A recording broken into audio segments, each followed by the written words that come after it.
So let's add a swipe to delete feature to our list here.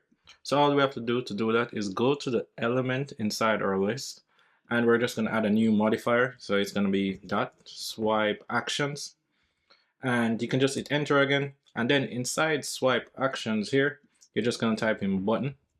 And for now, let's just pick the one that takes a title key, hit enter. And for now, let's just type in delete here. And then let's just leave this part blank and let's remove that. And now when we go over to our preview and we drag it, you see we get that delete button, that swipe to delete button. So right now it doesn't do anything, so we can just drag it and nothing really happens. A quick way how to make it that it actually deletes it is that we can add another parameter to our button. So what we're going to do is right here, we're just going to go here and type in role, and then we're going to type in destructive. And when we drag this, you're going to see that now we get a red button automatically.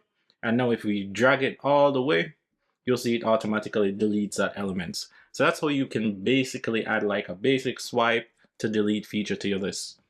One reason though I don't really like this is because the deletion is really being handled by this role portion here. What I'd want to do is delete it myself. So how we can do that is we can get the index. So let's start by saying if let index, right? And then we're going to say learnings. And then we're going to say index. And we'll just get the first index off.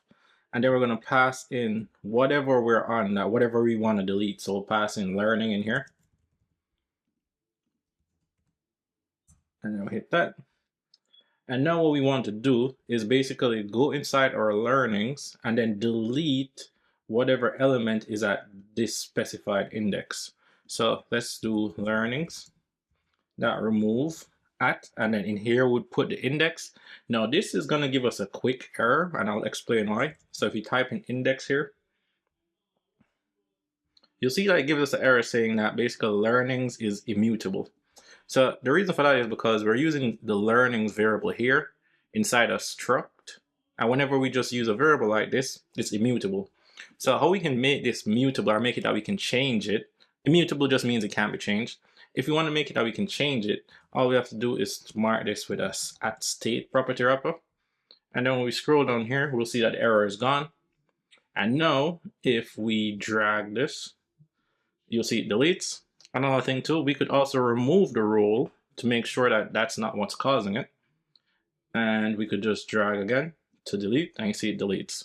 Now, if you don't want to make it that the button allows this full draw, you just want to make it that it's a partial draw, all you have to do is go back to our swipe actions here, our swipe actions modifier here, and then we'll say allows full swipe.